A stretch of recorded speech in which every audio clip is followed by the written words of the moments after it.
Bismillahirrahmanirrahim. Assalamualaikum warahmatullahi wabarakatuh. Perkenalkan, saya Ayu Apriliani dari kelompok 5. Kami akan mempresentasikan tentang hasil praktikum uji kualitas air pada praktikum rekayasa penyihatan lingkungan. Berikut adalah susunan pembahasan yang akan kami bahas pada presentasi kali ini. Yang pertama ada pendahuluan, yang kedua tinjauan pustaka, yang ketiga metode praktikum, yang keempat hasil dan pembahasan, yang kelima penutup, dan yang keenam itu saran. Berikut adalah pendahuluan. Air bersih adalah suatu jenis air yang bermutu, baik dan bisa dimanfaatkan oleh manusia untuk dikonsumsi atau dalam melakukan serta memenuhi kebutuhan hidup sehari-hari. Salah satu sumber air bersih yang sering digunakan oleh masyarakat untuk kebutuhan hidup yaitu air permukaan seperti sungai. Namun, karena air sungai mengalir dari hulu ke hilir dan semakin meningkatnya aktivitas domestik dan industri di sekitar sungai, maka akan semakin signifikan terjadi perubahan kualitas. Adapun rumusan masalahnya yaitu yang pertama, menentukan nilai suhu, pH, TSF, dan TDS. Yang kedua, bagaimana menentukan suatu status mutu air berdasarkan keputusan Menteri Lingkungan Hidup nomor 27 tahun 2021. Yang ketiga, bagaimana mengetahui kondisi air aliran sungai berdasarkan indeks kualitas air dan membandingkannya dengan aliran-aliran sungai lainnya yang menjadi sampel pengujian. Berikut adalah manfaat praktikum uji kualitas air yang akan dibacakan oleh saudara saya Wildayani. Baik, langsung saja. Untuk manfaat praktikum uji kualitas air, yang pertama itu untuk diri sendiri. Manfaat praktikum mata kuliah rekayasa penyihatan lingkungan pada percobaan uji kualitas air bagi seorang mahasiswa yaitu dapat mengetahui bagaimana cara maupun tahapan dalam melakukan uji kualitas air, serta nantinya saya akan bisa mengetahui faktor-faktor apa saja yang mempengaruhi kualitas air. Selanjutnya, manfaat untuk ilmu pengetahuan. Adapun manfaat dari praktikum mata kuliah rekayasa penyihatan dan lingkungan pada percobaan uji kualitas air yaitu diharapkan data yang dihasilkan dapat memberikan pemahaman yang lebih baik tentang kondisi lingkungan kita, serta kita bisa dapat merawat lingkungan kita.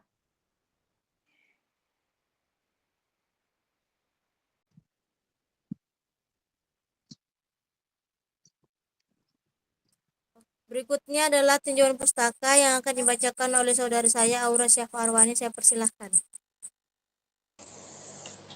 Tinjauan pustaka yaitu yang pertama dasar teori, kedua pengertian air, ketiga sumber air, keempat pencemaran air, kelima dampak pencemaran air, keenam parameter kualitas air bersih, ketujuh indeks kualitas air, kedelapan pengolahan air, kesembilan tujuan SDGs terkait air bersih di Indonesia, 10 peranan air bagi kehidupan manusia, 11 teori kualitas air, ke-12 faktor-faktor yang mempengaruhi terhadap kualitas air.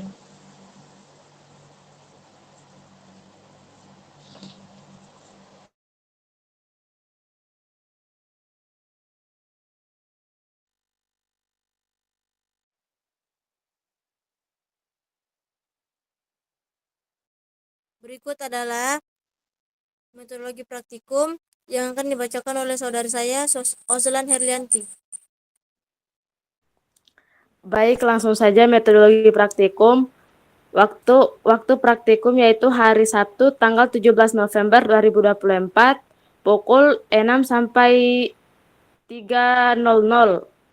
Tempat praktikum yaitu kelompok 5 melakukan praktikum rekayasa penyihatan lingkungan pada percobaan uji kualitas air dengan menggunakan alat pH tester serta fluke termometer untuk bisa mengetahui kualitas air di Jalan DRS Haji Abdullah Silondoe, Mandonga, Kecamatan Mandonga, Kota Kendari, Sulawesi Tenggara.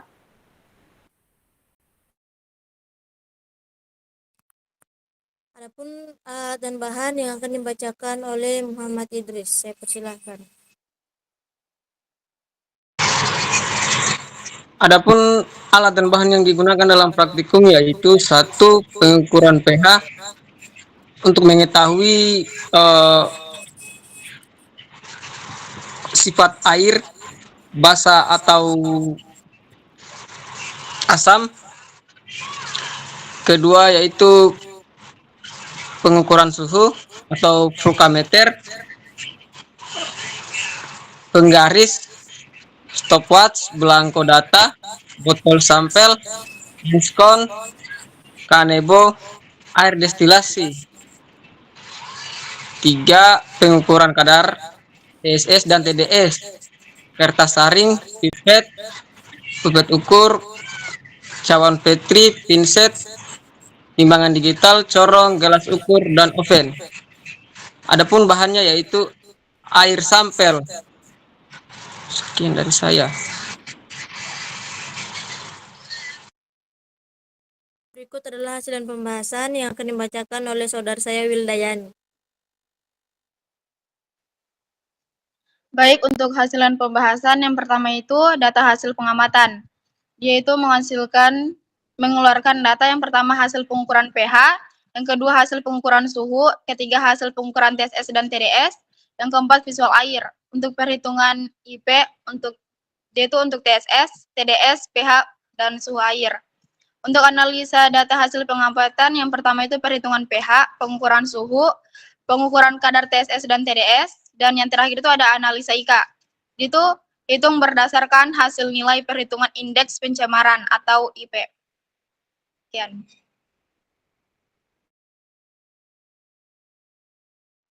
Berikut adalah data hasil pengamatan pH yang kami peroleh pada praktikum uji kualitas air. Dan di sini juga ada hasil pengamatan suhu udara dan air. Berikut adalah data hasil pengamatan TSS dan TDS. Selanjutnya ada pembahasan yang akan dibacakan oleh saudara saya Muhammad Alfan. Baik, terima kasih atas kesempatannya. Dari hasil yang diperoleh, suhu udara tercatat yaitu 24 derajat Celcius, 31 derajat Celcius, dan 31 derajat Celcius tiap masing-masing periode, sehingga data pengukuran suhu udara pada daerah tempat kami melakukan praktikum tersebut memiliki rata-rata yaitu 20,66 derajat Celcius. Hal ini juga menunjukkan suhu udara air limbah golongan 1. Nilai suhu udara yang diperoleh dari pengukuran menggunakan alat flux termometer yaitu secara berturut-turut 24 derajat Celcius, 28 derajat Celcius, dan 26 derajat Celcius dengan nilai rata-rata 25,33 derajat Celcius, yang dimana tergolong dalam jenis air limbah golongan 1. Nilai kadar TSS yang diperoleh yaitu 4 miligram.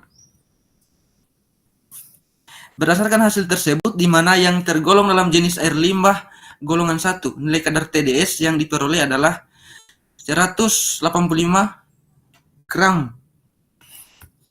Berdasarkan hasil tersebut, maka tergolong dalam jenis air limbah golongan 3.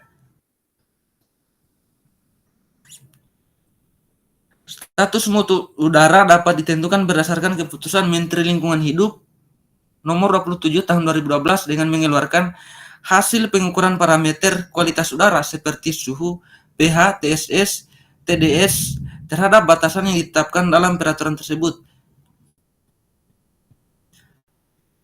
Untuk penutup, dari hasil pengamatan secara visual yang dilakukan kelompok 5 dapat diketahui bahwa air sungai di Kendari Jalan DRS Haji Abdullah Silandoy, tepatnya dekat Mall Mandonga, Kecamatan Mandonga, Kota Kendari, Sulawesi Tenggara. Kondisi dari Sungai Kendari ini mempunyai warna yang jernih karena mengalir langsung dari gunung, namun memiliki bau yang tidak sedap yang disebabkan oleh limbah domestik dari rumah warga ataupun pasar. Namun air sungai ini tidak dapat dikonsumsi oleh masyarakat karena suhunya yang sudah tergolong dalam jenis air limbah industri golongan 1, di mana air tersebut sudah tercemar. Sekian, terima kasih. Berikutnya akan dibacakan oleh saudara saya Muhammad Idris. Adapun saran singkat dari kelompok 5 RIL untuk praktikum rekayasa penyihatan lingkungan percobaan uji kualitas air, yaitu semoga yang selalu diutamakan kualitas praktikan, bukan kuantitas, karena pada praktikum ini menguji kualitas bukan kuantitas. Sekian, terima kasih.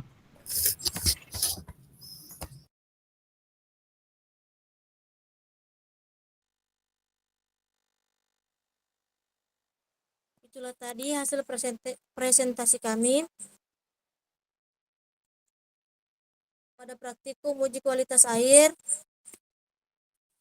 pada mata kuliah rekayasa penyihatan dan lingkungan. Kami dari kelompok 5 mengucapkan banyak-banyak terima kasih atas bimbingan yang selama ini. Sekian dari kami. Wassalamualaikum warahmatullahi wabarakatuh. Waalaikumsalam.